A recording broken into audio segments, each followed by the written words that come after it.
Merhaba sevgili izleyenler, Kıbrıs'ın Sesi TV 2020 ekranlarında Sağlık ve Yaşam programıyla sizlerle birlikteyiz. Her zaman olduğu gibi güzel, sağlıklı bir de huzurlu gün dilekleriyle programımıza başlayalım. Evet, bugün konumuz uzun zamandır da ele almamıştık ama birçok hastalık için, daha doğrusu hayati önem teşkil eden birçok hastalık için yapılan tetkikler hep radyoloji bölümünde. Dolayısıyla bugün bu konuyu ele alalım dedik. Detaylarını konuşacağız. Süremiz el verdiğince tabii. Çok da değerli bir konuğum var. Genç başarılı doktorlarımızdan radyoloji uzmanı Doktor Sıla Özgürgün Cankaya ile beraberiz bugün. Sıla'cığım hoş geldin. Hoş bulduk. Nasılsın? İyiyim. Siz nasılsınız? Bizler de iyiyiz. Teşekkürler. Şimdi radyoloji öyle bir bölüm ki aslında biz böyle normal vatandaşlar için ki demin de söylediğim gibi çok ama çok önemli hastalıklar için gerekiyor o tetkikler ama bir taraftan da korkuyoruz. Yani hastanede bile o bölümün kapısında hani böyle girilmez tehlikeli işaretler var. Evet. Dilersen, istersen önce bir ne olduğuyla bir başlayalım. Radyoloji nedir? Radyoloji dediğiniz gibi aslında başka branşların yönlendirmesiyle gidilen bir branş olduğu için dediğiniz gibi bir tık soru işareti bir bölüm. Evet. Ama aslında radyo diagnostik de geçen, diagnoz tanı demek. Radyolojik tetkikler kullanılarak bütün hastalıkların tanısını koyan genişçe bir bilim dalı aslında. Radyoloji, röntgen aslında eski uzmanlara röntgen mütehassısı derlermiş. Ha. Çünkü röntgen radyolojinin babası. İlk fikir oradan çıkıyor. İşte X ışınları gönderip bir organizmanın o X ışınlardan oluşturduğu densiteleri, farklı dokularının oluşturduğu densitelerinden oluşturulan bir resimle bu hastalıklara tanı koyma fikriyle ortaya çıkan. Daha sonra röntgen, ultrasonun bir özelliği olan Doppler, tomografi zaten başlı başına büyük bir buluş, MR nitekim öyle. Bunların gelişmesiyle birçok farklı modaliteyi kullanarak hastalıklara tanı koyma ve bütün hastalıklara hakim olunması gereken, hastalıkların yanında normal anatominin de bilinmesi gereken geniş bir branş. Tanının yanında da son zamanlarda yine teknolojinin gelişmesiyle birlikte biz ultrason ve tomografi eşliğinde direkt doku tanısına yönelik ele gelmeyen, sadece radyolojik yöntemlerle görüntülebilen, bu radyolojik yöntemleri kılavuz olarak kullanıp buralara ultrason ve tomografi eşliğinde iğneyle girerek buradan doku parçası alıp yani görüntüleme eşliğinde biyopsileri de yapabiliyoruz. Direkt doku tanısına yardımcı olabiliyoruz. Ve ayrıca yine anjiyografi ile de direkt anjiyografi zaten ayrı bir dünya. Tedaviye kadar destek olabilen bir branş. Çok önemli. İlk aklıma şu geldi tabii. Malum çağımızın hastalığı, oranların da arttığını duyuyoruz kanserle ilgili. Bu tarz tanılarda da o zaman hani kontrol dediniz ya az önce ele gelsin gelmesin. Evet. Sizin yöntemlerinizde bunlar teşhis edilebiliyor. Evet. Mesela bu anlamda düzenli bir kontrol öneriyor musunuz yoksa illa doktor tavsiyesiyle mi olmalı? Çünkü hepimizin aklında soru işaretidir o. Acaba işte bende kanser var mı? Annemde vardı, hikayede vardı, acaba nedir diye. Herkes bu soru işaretini taşıyor bir taraflarında. Evet. Biz de çok karşılaşıyoruz bu sorularla. Tabii her birey kendi içinde değerlendirmesi gerekiyor bu konuda. İşte risk faktörleri var her hastalık için. İşte annede var mı, teyzede var mı? Ama mesela toplum taramaları olan kanser türleri var. Örneğin meme kanseri. Meme kanseri aslında tüm ülkelerinde içinde bulunduğu bir toplum sağlığı politikası aslında. Çünkü bir hastalığın taraması neden yapılır? Çok sık görülürse yapılır. Bir de erken tanı aldığı anda çok efektif tedavileri olduğu için bu hastalara erken tanı koyup hastaların yaşam süresini tamamen hastalara kür olma şansını sağlayabilmek adına tarama yöntemleri var. Dediğim gibi her biri kendi içinde değerlendirilmesi gerekiyor bu ilgili doktorlar tarafından radyolojik tetkiklere yönlendirmek için ama hani genel bir tarama için konuşacak olursam meme için 40 yaşından itibaren risk faktörü olan kadınların belki daha erken yine onu bireyler içinde değerlendirmek gerekiyor. Ama ben genelini söylemek istiyorum. 40 yaşından itibaren yıllık mamografi mutlaka tarama şeklinde risk olsun olmasın her kadına yapılması gereken bir tetkik. Mamografi de yine memenin röntgeni gibi bir şey.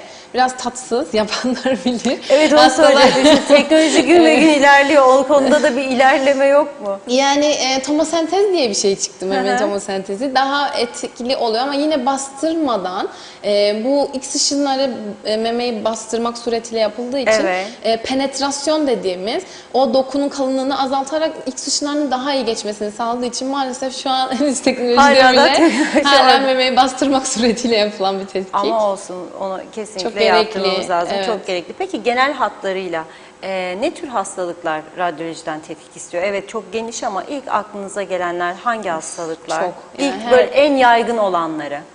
Mesela nörolojiye baş ağrısıyla gidiyorlar, işte beyin MR'ı. Yine bu meme kontrolleri için mamografi, meme ultrasonu, tahliller yapıldığı işte bu check-up gibi şeylere gidiliyor doktorlara. Tiroid bozuklukları nedeniyle tiroid ultrasonları. Karın ağrısı nedeniyle yine batın ultrason, batın tomografi, kas iskelet ağrıları nedeniyle yine kas iskelet MR'ı, işte omuz ağrısı, diz ağrısı, bel ağrısı, boyun ağrısı, her şey yani. Değil mi? Komple. Evet. Peki böyle en sık sorulan, merak edilenlerle devam edelim. Şimdi hamileler giremez denir mesela. Kişi ya hamile olduğunu bilmiyorsa ne tür sakıncaları var? Şimdi biz üreme çağındaki kadınlara, yani bu çok geniş bir yaş aralığını kapsıyor. 18-50 yaş diyebilirim en az. Radyoloji bölümüne gelecekse, eğer çok acil bir durumu yoksa adetinin ilk günden itibaren 10 gün içinde öneriyoruz. Hani bu dönemde genelde gebelik olmaz diye düşünüldüğü için adet başladığı günden itibaren 10 gün sayaraktan, eğer elektif şartlarda, yani işte başım ağrıyor bir MR çektireceğim. Gerçi MR'da radyasyon yok ama yine bölümün içine girilecekse manasında söylüyorum. Tomografide, röntgende radyasyon var. Ultrason ve MR'da radyasyon yok. Onların çalışma mantığına göre. Dediğim gibi adet siklusunun 10 günü içinde yapılacaksa yapılabilir. Gebelik riski olmadığı için. Diyelim ki şöyle çok şeyle karşılaşıyoruz. İşte ben bilmeden akciğer filmi çektirdim ama meğer hamileymişim. Bebeğime bir zarar olur mu? Şöyle birim olarak söyleyecek olursam, miligrey birimi olarak biz radyasyonu ölçüyoruz. Bir bebeğe radyasyonun zarar verme birimi 100 miligrey ve üzeri. Yani bebeğin bu dozun üstünde bir radyasyon maruziyeti varsa biz terminasyon, yani bu gebeliğin sonlandırmasını öneriyoruz.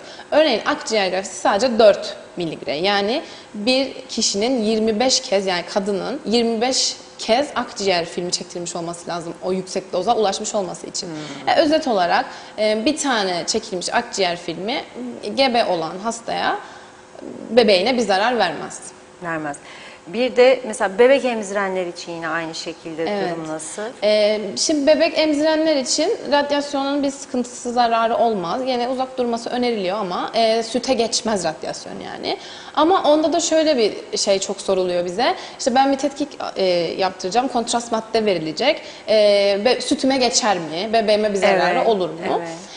Kontrast maddenin süte geçme oranı çok çok düşük, %1'in altında. Bir de o süt bebeğe geçtiğinde o bebeğin o madde, sütün içindeki o maddeyi emme oranı da neredeyse %0.01'in altına düşmüş oluyor. Genel olarak bu kurumlar, bu konularla ilgilenen kurumların önerisi, bebeğinize sütünü kesmeyin.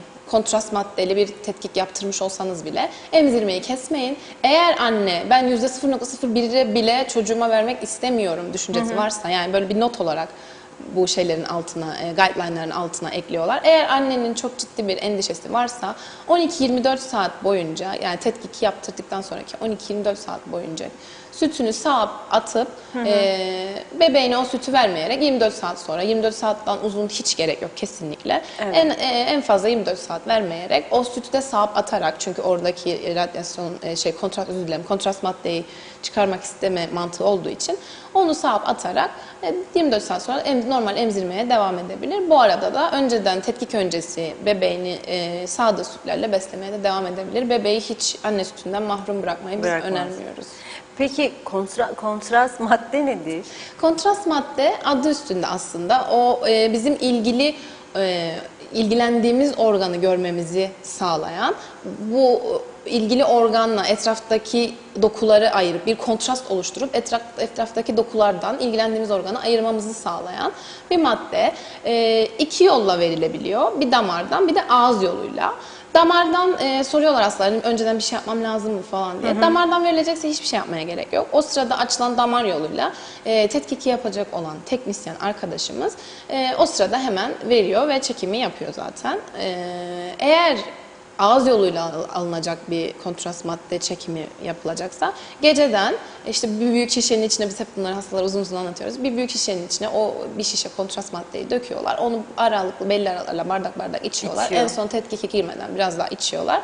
O da oral kontrast madde. Dediğim gibi ilgilendiğimiz organı çevre dokudan ayırıp daha iyi değerlendirmemizi sağlayan bir madde. Zararı, tehlikeli bir durumu Şöyle normal bir bireyde genelde olmuyor. Sadece böbrek fonksiyonları bozuk olan, biz işte kreatinin değerine çok önem veriyoruz mesela. Belli bir sınırın üstündeyse kontrast madde vermemek lazım. Çünkü böbrekten atılan kontrast maddeler böbreği yorduğu için böbreğin iflasına kadar gidebilen bir sürece sokabiliyor hastalarımızı. O yüzden herhangi bir şikayeti olmayan bir hastada ekstra bakmıyoruz ama bilinen kronik hastalığı olan hastalarda bu kreatinin değerine bakıp belli bir değerin altındaysa kontrast madde veriyoruz. Evet. Bir de tabii kontrast madde alerjisi diye bir şey de var. Öyle bir şey çok nadir görülen bir şey ama onu da önceden biliniyorsa tabii ki kontrast madde verilmiyor. Şimdi gebeliğe geri dönecek olursak, gebelik riski bulunan ya da gebe olan hastalarda X ışını kullanılarak yapılan incelemelerde daha farklı, emniyetli bir yöntem var mı? Dediğim gibi ultrason zaten direkt gebeyi de ultrasonla Evet. takip ediyor kadın doğumcu meslektaşlarımız. Ultrasonun gebeye hiçbir zararı yok radyasyon içermediği için. Ses dalgalarıyla çalışıyor fiziki mantık olarak. Bir de MR. Örneğin mesela benim daha yakın zamanda başıma geldi. 8 aylık falan, 7-8 aylık bir gebe hastamızın sağ alt katran ağrısı var. Genel cerrahinin ciddi bir apandisit şüphesi var. Ultrasonda o kadar bebeğin baskısı nedeniyle ultrasonda bir türlü normal apandiksi göremedik. O zaman ne yapalım? MR çektik. Pelvik MR. MR'da da yine radyasyon olmadığı için MR ve ultrason gebelerimiz için güvenli tetkikler. Tomografi ve röntgen mümkün Ki olduğu kadar uzak ultrasonda bile durmamız. o zaman bu böyle hani şehir hikayeleri vardı ya klasik. Ultrasonda bile hamilelere derler ki hani sürekli girmeyin. Yani Temkinli tabii ki davranın. şöyle direkt bebeğin üstüne ultrason dalgaları verilip o bebeğin bize geri yansıttığı ekolardan aslında biz bir değerlendirme yapıyoruz. Her şeyin fazlası zarar mantığıyla her şeyin belli bir periyotta takip edilmesi gerekiyor. Çünkü bunu da şöyle bazı anneler endişeli olabiliyor. Daha önce maalesef kayıp yaşamış olabiliyor. Sık sık işte bebeğin kalp atışını duyayım, içim rahat etsin falan. Evet. Onları biraz da hani bastırmak adına yani bu kadar sıka gerek yok. Belli bir şikayetiniz olmadıktan sonra her şeyin fazlası zarar.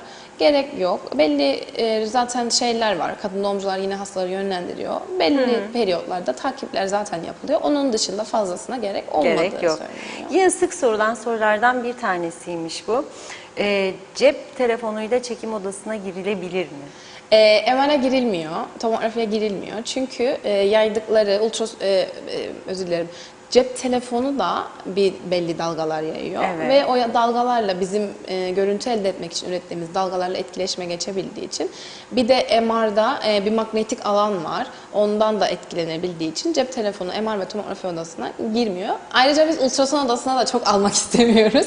Çünkü rahatsızlık verdiğinden dolayı yani. Çünkü orada bir tetkik yapılıyor. Konsantre olup bir şeyler inceliyorsun. Yani. O yüzden bir de yine mesela dişlerde tel varsa inceleme nasıl yapılacak? Biz diş telleri metalik titanyumdan yapıldığı için sadece artefakt dediğimiz görüntüde böyle dalgalanma şeklinde olan biraz görüntünün kalitesini düşüren artefaklara sebep oluyor. Ondan dolayı bir sıkıntı oluşturuyor ama herhangi bir zarar vermiyor. Çekilebilir yani. Çekilebilir. Çekilebilir. Çünkü hani biz girerken ve küpeleri her şeyi çıkartıyoruz. Yanacağız, Bu yanacakmışız artefakt gibi. nedeninden bir de MR'da yine manyetik alandan dolayı bazı maddelerin MR'a doğru çekim gücü, MR'ın oluşturduğu manyetik alandan onu kendine doğru bir çekim oluşturuyor görüntüyü sağlayabilmek için. Ondan dolayı bunlar hep tehlikeli şeyler olabiliyor. O yüzden biz mutlaka hastalara, çeken teknisyen arkadaşlarımız mutlaka hastalara girmeden önce üzerinizde herhangi bir metalik eşya olmasın, her şeyi çıkarın. Hem artefak hem de zarar yönünden de MR için önemli bunlar. Değil mi? Yine aynı şekilde işte dizde veya farklı bölgede herhangi bir protez varsa çekimlerde sıkıntı yaşanabilir mi? MR'da, Dize diğer yönelik yerinde? olmayan çekimlerde hiçbir sıkıntı olmuyor. Genelde son diz protezleri ve yeni gelişen MR'lar uyumlu. Bir tek kalp pilinde biz MR önermiyoruz. Kalp pili, evet, bunu zaten çoğu hasta, aşırı neşir olanlar çok iyi bilir. Kalp pili olan hastalara MR çekilmiyor. Onun dışında genelde bu protezler, işte diz protezleri, onun dışındaki yine kemik kırıklarına uygulanan şeyler genelde MR uyumlu oluyor, son en yeni olanlar. O zaman az önce söylediğin gibi hamileyken MR çekiminde herhangi bir problem olmuyor. Hamilelikte sıkıntı yok. Tabii bir de özellikle işte bu MR tomografide de galiba öyle. İşte kapalı yerde kalma korkusu. İnsanların herhalde en büyük zorlandığı kısım o olsa gerek. Tomografide olmuyor. Tomografi çok kapalı değil. Daha helikal, yuvarlak bir şey. Onda böyle baş kısmı açık olduğu için insanlar kötü olmuyor. MR böyle daha kapalı kutu gibi olduğu için, onun içine girdiği için çok sıkıntı yaşıyor hastalarımız. Bazı hastalarda artık tetkik çok mecburi ise bile sedasyon dediğimiz yöntemlere başvurmak zorunda kalıyoruz. Hafif böyle uyuşturma diyeyim. O şekilde bir duruma sokuyoruz hastaları rahat durabilmeleri için ama yani işte MR biraz uzun sürüyor çünkü. Yani çok kısa süren tetkikleri tolere edebiliyorlar ama uzun sürdüğü için bazen gerçekten çok ciddi fobisi olan hastaları telkin edemiyoruz yani. Ben yapamayacağım, çıkacağım falan diyenler, kalkıp çıkanlar falan. Normal insanı bile çok etkiler diye düşünüyorum. Evet. Peki dese ki yanımda biri girebilir mi? Giremez. Mümkün değil mi o odaya? Mümkün değil. Yine soruluyormuş. Peki MR'la genel olarak o zaman hangi bölgelerin incelemeleri yapılıyor? Gene tüm bölgeler mi? Tüm bölgeler, Tüm her bölgeler. şey çekilebilir. MR, tabii biz bir tetkiki isterken hastanın şikayetine göre daha çok hangi modalite daha üstün şeklinde karar veriyoruz. Bu da çok geniş bir alan aslında. Mesela beyinde ne bakacağız? Kanama mı bakacağız? Kanama bakacaksak tomografi. Bir serebrovasküler olay yani damarsal bir problem mi var? İşte oksijen gitmediğinden dolayı mı hastada bir sıkıntı var? Bununla MR. Onun dışında kas iskelet sisteminde yine MR çok üstün. Safra kesesine bakacaksak mesela ultrason en üstün. Safra kesesi taşını görmede. Eğer göremezsek yine tomografi. Böbrek taşlarında en etkili yine tomografi. Yani neye bakacağımıza göre biz ona göre hastalarımızın modaliteleri yönlendiriyoruz. Her modalitenin kendi içinde bir üstünlüğü, özelliğine göre belli hastaları daha iyi göstermede üstünlüğü var. Şimdi biz normal vatandaşların korkuları bakımından sıralayacak olursak mesela en masumu hangisi diyebiliriz? Radyasyondan en çok hangisi? Şimdi ben mesela MR'dan da korkuyordum açıkçası. Şimdi sizden dinledim ve hani o kadar da korkulacak bir şey olmadığını anladım. Bununla ilgili böyle bir sıralama yapabilir miyiz? Radyasyon açısından. Radyasyon açısından dediğim gibi ultrasonda radyasyon yok. MR'da radyasyon yok. Grafilerde daha düşük. En yüksek tabii tomografi. Radyasyon açısından. Evet. En çok korkacağımız o. Şimdi bir de tabii o MR'da galiba bir ses olayı var. Yani. Zaten hem kapalı alan hem de böyle bir sesler falan çıkınca çok da korkunç bir ses. İnsanlar o ses olmasa olmuyor mu? Olmuyor. Ben hastalara hep şöyle diyorum. Bakın yani teknoloji harikası bir alet çalışıyor burada. Evet. Evinizde elektrik süpürgesi, işte küçük mutfak aletleri, mikserler her şey belli bir ses çıkarıyor. Mesela benim çocuklarım da elektrik süpürgesinin çalışma sesinden korkuyordu bebekken. Yani Canlarım. bu ses alet çalışıyor. İçerisinde bir manyetik alan oluşuyor. İçerisindeki coil dediğimiz MR'ın görüntü oluşturmasını sağlayan aletlerde belli titreşimler oluşup hareket ediyor. MR'ın içi geniş. Bunların hareketini sağlamak için boş alanlar var. O alanlardan daha fazla eko oluyor. Bayağı ses çıkıyor. Bu tamamen aletin çalışma mekanizmasıyla alakalı çıkan sesler. Dediğim gibi en ufak alette bile çalışırken ses çıkıyor. Ben diyorum böyle düşünün yani her şey çalışırken bir miktar ses çıkarıyor. Herhangi bir problem olmadığını yani korkanlar için özellikle telkin etmek lazım. Yani bunun normal çalışma şekli bu. Çünkü yani ses çıkınca insanlar ne oluyor yani bir şey mi oluyor acaba bir problem mi var acaba diye. Bir problem yok, cihaz böyle çalışıyor.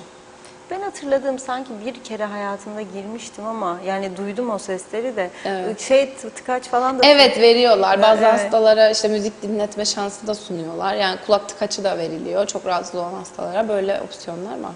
Var. Evet bekleyeceğiz artık teknoloji biraz daha ilerlesin ve o sesler yok olsun. Bir de tabii yine sık sorulan sorularda dişlerde dolgu varsa yine herhangi bir tehlike söz konusu mu? Yok değil yine. Yapılan dolgular da yine hep uyumlu oluyor. Tam maddesi titanyum diye biliyorum ama yanlış bir şey söylemek istemiyorum. Genelde MR, tomografi uyumlu oluyorlar. Sadece dediğim gibi yine onlar da artefakta sebep oluyor. Metalik şeyler bu görüntülerle etkileşime girdiği için görüntü kalitesi biraz düşük olabiliyor ama herhangi bir zarar oluşturmuyor. Herhangi bir sıkıntı yok. Peki MR çekimine engel olan bir durum var mı o zaman? Kalp pili. Kalp pili, bir tek kalp Şu an pili. aklıma gelen. Onun dışında sıkıntı yok. Bir de tabii şimdi o tünelin içindeyken hareket edilebilir mi? Edilemez. Bunu biz çok lütfen hareket. Zaten MR'ın şeyde o direkt makinenin kendi içinde de lütfen hareket etmeyiniz diye. Yani hareket görüntünün kalitesini çok bozuyor. Biz hatta neredeyse yani bakın çok hareket ediyorsunuz bu olmayacak yani bundan bir şey değerlendiremeyeceğiz bu görüntü düzgün olmayacak diye. Şimdi kısa süren tetkiklerde sorun olmuyor. Aslında hiçbir tetkikte hareket edilmemesi lazım. Ve hastanın koopere olması lazım. Nefes al, nefesinizi tutun, nefes alın öylece kalın dediğimizde hastaların görüntüyü optimal oluşturmamızı sağlamaları için bizimle uyumlu olmaları lazım. Uyumlu yani hareket etmeyin dediğimiz sırada hareket ediyorsa görüntü kalitesi düşüyor. Optimal bir görüntü oluşturamıyoruz. Hareketsiz yapmaları gerekiyor. Yani o kadar uzun dakikalar boyunca mı? Maalesef. Yani evet. şöyle 10 dakika, ben de hep böyle sorularım vardır benim. Bir taraftan zorlamaya çalışıyorum.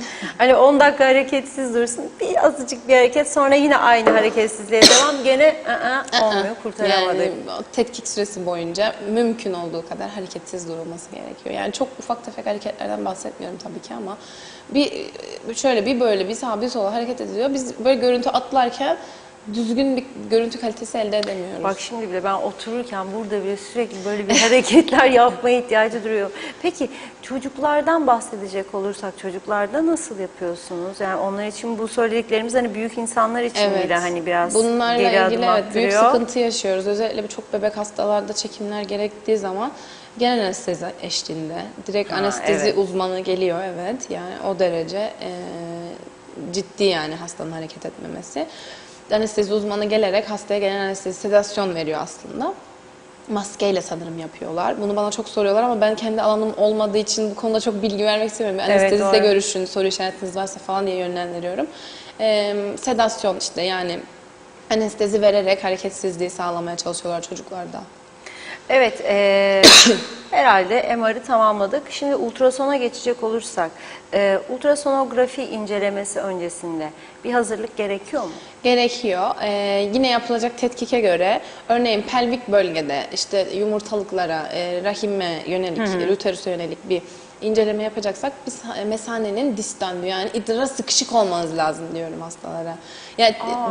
Yani mesanenin dolu olması lazım. Mesane bize iyi bir görüntü alanı sağlıyor.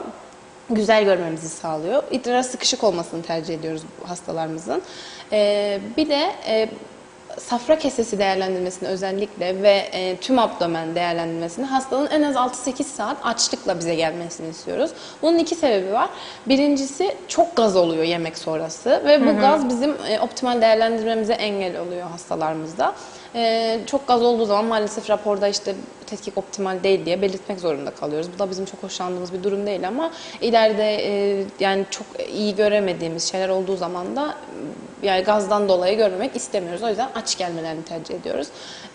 Gaz oranını minimale düşürmek için. İkinci sebebi de safra kesesinde bir taş ya da çamur ya da polip gibi bir problem olduğu düşünülüyorsa safra kesesi yemek sonrası kasılarak enzim salgılayan ve sindirimi sağlayan bir organımız. Yani görevi bu. Evet. Ve eğer yemek yiyip bize hasta gelirse bu safra kesesini kontrakte dediğimiz kasılı bir şekilde gördüğümüz için lümenini yani içerisini iyi değerlendiremiyoruz. O yüzden en az 6-8 saat açlıkla bize gelmesini istiyoruz ki safra kesesini en iyi şekilde değerlendirebilelim. Yani tüm abdomen için 6-8 saat açlık, pelvik ultrasonlar için de idrar sıkışıklık gerekiyor. İdrara sıkışıklık. Peki herhangi bir yan etkisi var mı? Yan etkileri nedir? Ultrasonun herhangi bir yan etkisi yok. Hiçbir şekilde yok. Yine aynı şekilde ultrasonografi incelemesi sırasında üzerimizde metalik eşya bulunmasının bir sakıncası var mı? Görüntü açısından yok. Ultrason bizim bu probu kullanarak hastalara direkt olarak ses dalgası veriyoruz. Ve o ses dalgasının bize yansıttığı ekojeniteden dokuların ne kadar ekojen olduğunu değerlendirerek yaptığımız bir tetkik olduğu için etrafta herhangi bir dalga oluşturacak şekilde oluşturmak suretiyle yapılan bir tetkik olmadığı için metallerin, cep telefonlarının ultrasonla bir etkileşimi olmuyor. Evet.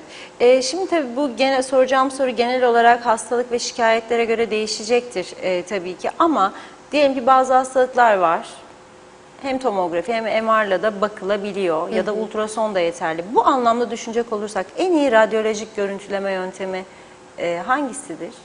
Eğer ultrason yeterli olacaksa istenen Evet. patoloji için ultrason. Eğer ultrason yetersiz kalıyorsa ve MR daha üst, dediğim gibi yine hani ne bakmak istediğimize bağlı. Mesela trifazik tomografiler var, bizim trifazik dediğimiz. Önce bir kontrastsız çekim alıyoruz. Daha sonra hemen kontrast maddeyi verir vermez arteriyel faz dediğimiz bir çekim alıyoruz. Sonrasında da bir dakika içinde bir çekim daha alıyoruz, venöz faz. Lezyonların bu kontrastı tutmasına yönelik, bir lezyon için yapıyorsak bu tetkik mesela, lezyonların bu kontrast maddeyi tutmasına yönelik bu lezyonun türünü belirlemek adına yapabiliyoruz. Yine MR'da bu lezyon yağlı mı? MR'ın yağ baskılı sekansları var. Bu yağ baskılı sekanslar kullanılarak bu lezyonun yine türünü belirlemek adına, yani bizim ön tanımız nedir? Ön tanımıza göre, ona göre bir tetkike yönlendiriyoruz. Örneğin ben hemanjiyom, karaciğerde hemanjiyom olabilecek. Yani hemanjiyom nedir? Yoğun damar ağı içeren bir lezyon. İyi huylu bir damar ağı oluşumu oluyor karaciğerde. Ama insanlar panik olabiliyor, karaciğerinde bir leke gördüler diye. Ultrasonda bunun hiperekoik, yani beyaz olması bizi mesela hemanjiyomu çok rahat tanısını koydurabiliyor. Eğer en ufak bir şüphemiz varsa yine MR'a yönlendiriyoruz hastalarımızı. MR'da da MR'ın sekanslarını kullanarak bu lezyonun özelliklerini, işte T1, yine çok detaya girmiş oluyorum ama işte T1'de T2'de hiperse, işte kontrastı periferik tutuyorsa, periferden başlayıp santrale doğru nodüler tarzda kontrastlanması varsa bu lezyon hemanjiyomdur diyebiliyoruz. Yani dediğim gibi yine ön tanımız neyse ona göre biz bir modaliteyi seçiyoruz ve hastaya en az zarar verecek, işte radyasyondan koruyacak şekilde. Yani kar zarar aslında. Tüm tıp aslında öyle. Yani ben bu işlemi yapıyorum ama bu hastaya yararımdan çok zararım dokunur mu? Zarar görecek ama yine de alacağı fayda. Yani bunun bizim tanısını koymamız gerekiyor. O yüzden bu tetkiki yapılması lazım.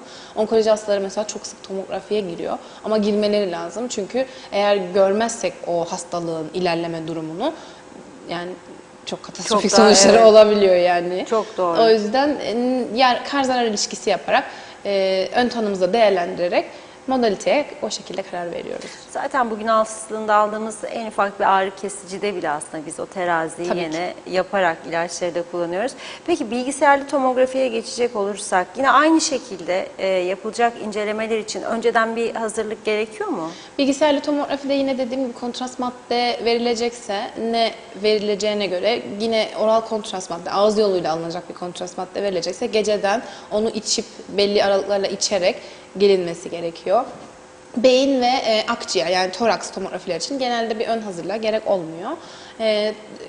Bir de CT-IVP dediğimiz böbreklere yönelik bir tetkik var. O da işte böbrekler kontrast madde verildiği zaman ne kadar süzüyor? Mesaneye dolumu nasıl? İki böbrek aynı anda kontrast maddeyi süzüyor mu? Yine iki böbreğin fonksiyonunu değerlendirmek adına, iki böbreğin damar yapılarını değerlendirmek adına yaptığımız bir tetkik var. Onda da biraz mesane dolu olmasını istiyoruz. Mesaneye dolumunu değerlendirme adına. Yine kontrast maddeyi damardan veriyoruz. Hastaları biz damar yolu açması için belli yerlere yönlendirebiliyoruz yine hastane içinde. Damar yolu açılması, işte yine aç olması tercih ediyor. Aynı dediğim safra kesesinin kasılma mantığından ötürü. Yine açlık karın bölgesine yönelik tomografilerde tercih ediliyor aç olunması. Onun dışında o oral kontrast madde hazırlığı olabiliyor. Damar yolu açılma hazırlığı. Onun dışında başka bir şey yok. Peki mesela kontrast maddeyi söyleyemedim. Ağızdan ya da enjeksiyonla dedik ya. Evet. Genel olarak ona doktor mu karar veriyor yoksa hastanın önüne bir seçenek olarak da Hayır, sunulabiliyor hastanın mu? seçenek Çünkü sunulmuyor. kolonoskopide vesaire hatırlıyorum mesela, işte ya böyle hani çok fazla sıvı tüketeceksin ya da işte onun daha kolay yöntemleri de vardı. Hasta tercihini kullanıyordu, hangisini isterse. Bu durumda doktor da tamamen. Bu durumda doktorun yine dediğim gibi ön tanısı neyse ona göre. Örneğin biz bağırsaklarla ilgili bir problem, mesela işte genel cerrah yazıyor. Ben elle muayene ettiğimde işte elime bir işte rektumda bir şey geldi. O yüzden mutlaka oral kontrast madde veriliyor.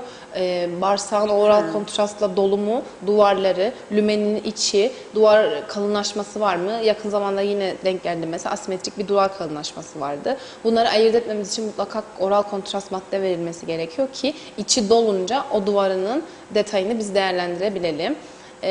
IV'de yine rutin aslında çok sık veriliyor IV çünkü organlar çok daha iyi değerlendiriliyor damar yoluyla. Peki herhangi bir ağrı ya da bir rahatsızlığa neden olur mu? Kontrast madde mi? Evet, yok bilgisayarlı tomografi Hayır, deyince hayır. Herhangi bir rahatsızlığa neden olmuyor. Normal çektirip normal hayatlarına devam ediyor aslında. ortalama süresi ne kadar? Kısa. Tomografinin kısa. Yani özellikle tek bir bölge ise işte beyin, toraks, akciğer, tek batınsa yani 5-10 dakika falan yani çok kısa. MR en uzun tetkikimiz bizim. MR çok uzun sürebiliyor. 40 dakikaya kadar Değil mi? şeyin içinde kalması gerekebiliyor. Onun dışındaki çoğu tetkikimiz kısa. Çok uzun değil. Peki mesela bu tetkik için konuşursak hasta direkt normal hayatına dönebilir mi hemen tomografiden çıktıktan Evet. sonra herhangi bir sıkıntı yaşaması söz konusu değil? Değil. Evet, bir diğer soru da şimdi. Bu bilgisayarlı tomografi veya manyetik rezonans yani MR ile yapılan anjiyografikerler hakkında neler bilmeli kişiler hastanın herhangi ne tür bilgiler Bu veriliyor? farklı bir tetkik gibi algılanıyor aslında ama yine dediğim gibi damar yoluyla kontrast madde vererek damarları değerlendirmemizi yani MR anjiyografi, BT anjiyografi dediğimiz örneğin eko yapıyor kardiyolog. Biraz işte aort damarı yani ana damarını geniş görüyor. Genel hepsini kendisinin göremediği kısımları da değerlendirme açısından bir işte torakoabdominal anjiyografi istiyor. Hastanın yine ekstra bir hazırlık yapmasına gerek olmadan o sırada damar yolu açtırıp teknisyenin verdiği kontrast maddeyle ana damarları, arter dediğimiz ana damarları değerlendirmemizi sağlayan bir tetkik aslında. Ekstra bir şeye gerek yok. Tabii gelelim bir de biyopsi işlemlerine. Adada da çok yapılmadığını biliyoruz. Evet. Ama sizlerle birlikte inşallah Evet. artacak. Evet, biyopsi işlemleri nasıl yapılıyor? Biyopsi girişimsel radyoloji aslında. Çok yeni gelişmiş, gelişmeye de devam eden, birçok alana uzanan bir dalı oldu aslında radyolojinin. Şu an hatta işte ayrı bir yan dal olsun diye de tartışmaları sürüyor. Çok ayrı uğraşları var çünkü.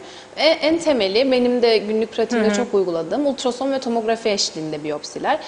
Başta söylediğim gibi biz tarama yapıyoruz. Özellikle memede, tiroidde ele gelmeyen, klinisyen meslektaşımızın muayenesiyle elle hissetmediği ama bizim ultrasonla gördüğümüz lezyonlara biz ultrason ve tomografi eşliğinde onların kılavuzluğunda iğneyle girip oradan bir parça alıp patolojiye yönlendiriyoruz ve direkt doku tanısı almasını sağlıyoruz hastanın.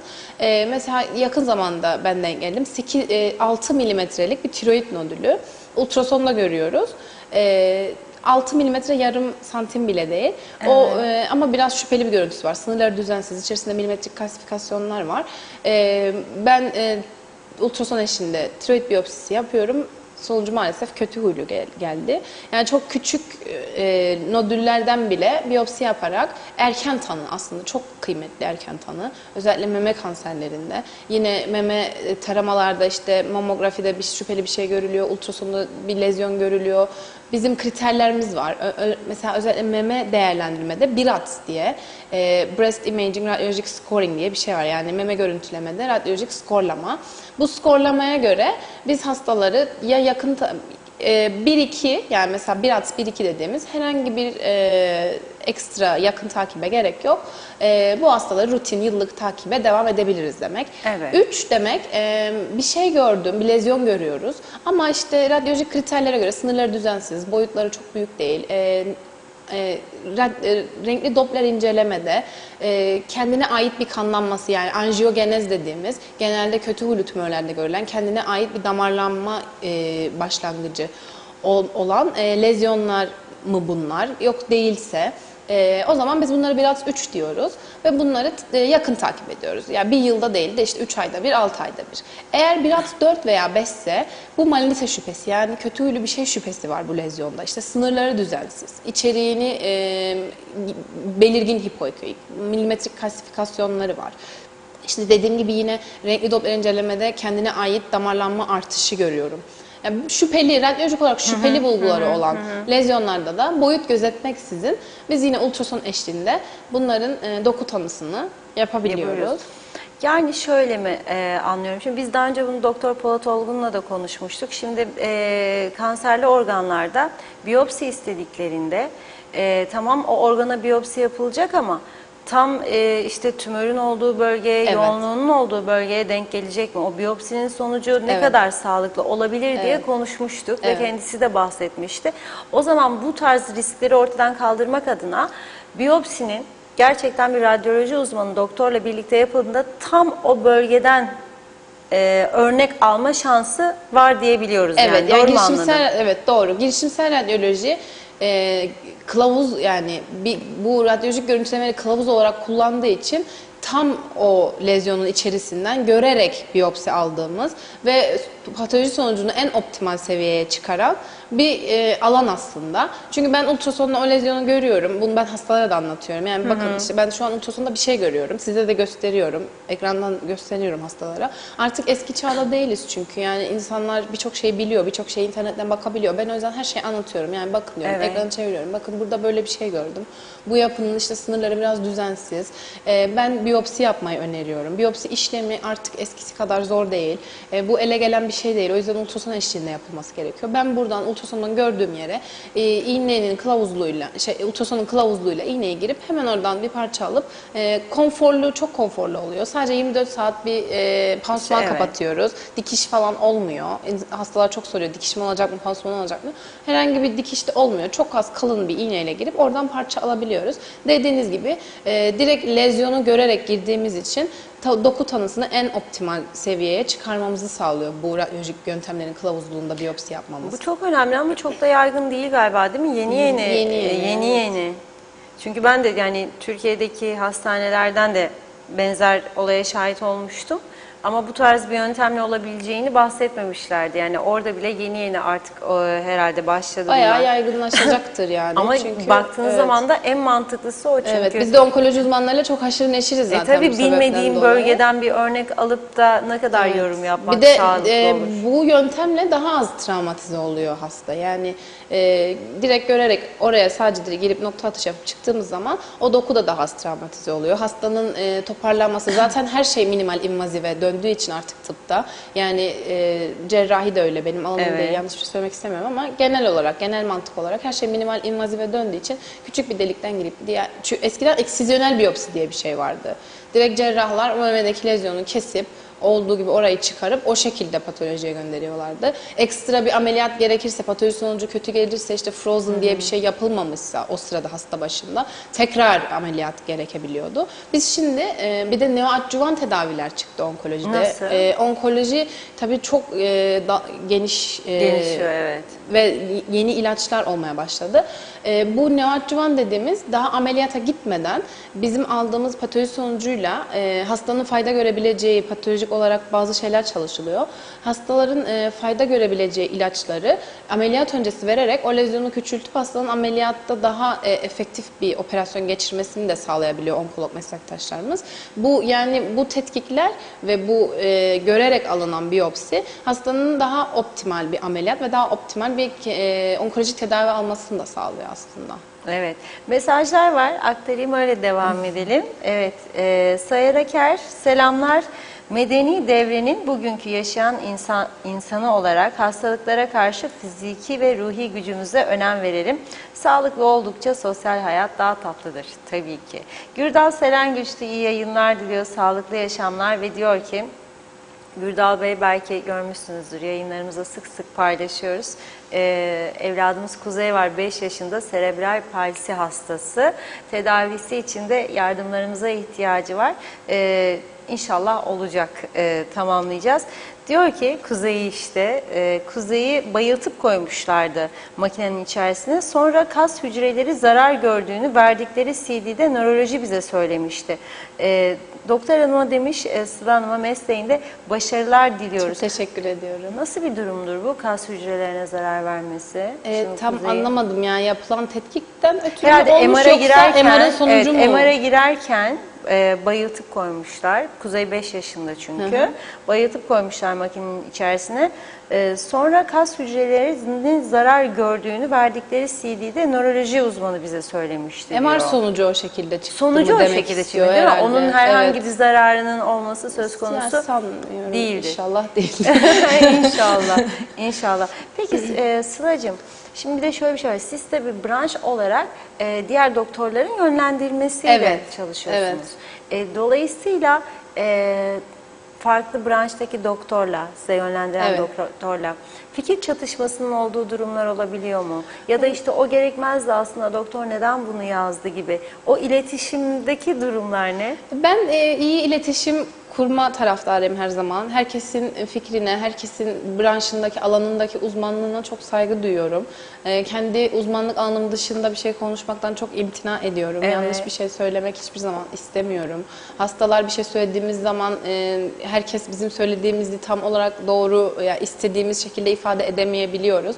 O yüzden çok dikkatli konuşmaya çalışıyorum her zaman hastalarla konuşurken. Yani öncelikle hastaya söylemeden önce meslektaşlarımla görüşürüm. Yani bakın böyle bir ön tanınız varmış ama işte bu Evet. tetkik değil de aslında şunu yapsak bu hastaya daha faydalı olabilir. Genelde hiçbir meslektaşım da hayır ben ille de bunu istiyorum demiyor. Tamam doktor hanım, madem siz daha uygun görüyorsunuz onu yapalım gibi. Çünkü herkesin kendi alanı var. Onlardan naçizane hastayı görüyor. Bir şeye yönlendirmek zorunda. Yani belki o sırada arayıp danışamamıştır, bir şey olmuştur ya da bilgisi o yöndedir. Biz ona yönlendirme yapabiliyoruz. Böyle bir sıkıntı çok yaşamıyorum. Evet. Çatışmalar tabii ki olabilir. Yani sadece radyoloji ve klinik arasında değil, işte klinik patoloji, kliniklerin kendi içinde. Birbiriyle iç içe geçen hastalıklar çok mevcut. İşte Ya, değil kulak mi? enfeksiyonu oldu, beyne gitti falan onlar. İşte KBB mi baksın, beyin cerrahı mı baksın. Onlar yani birçok branşta çatışmalar demek istemiyorum. Yani Evet. hastalıkların birbirine geçmesinden ötürü meslektaşlarımızla bir iletişim içinde olabiliyoruz. İyi iletişimle hiçbir zaman bir sıkıntı yaşamadım şimdiye kadar. Bir de mesela şimdi bazı hastalıklarda doktor kan tahlili vesaire kendi değerlendirip ona göre ilacı ve tedavi yöntemini seçer. Ama sizin bölümde galiba sizin koyacağınız teşhise belirlediğiniz şeyin önemi oldukça yüksek değil mi? Çok Orada önemli. gözden kaçmaması gereken Tabii. kritik noktada siz Evet. varsınız. Radyoloji hep böyle işte genelde bilinmez. Bana mesela Evet. işte torunum doktor diyorum diyor dedem. Ne doktor? Radyoloji deyince anlatamıyorum diyor ne olduğunu.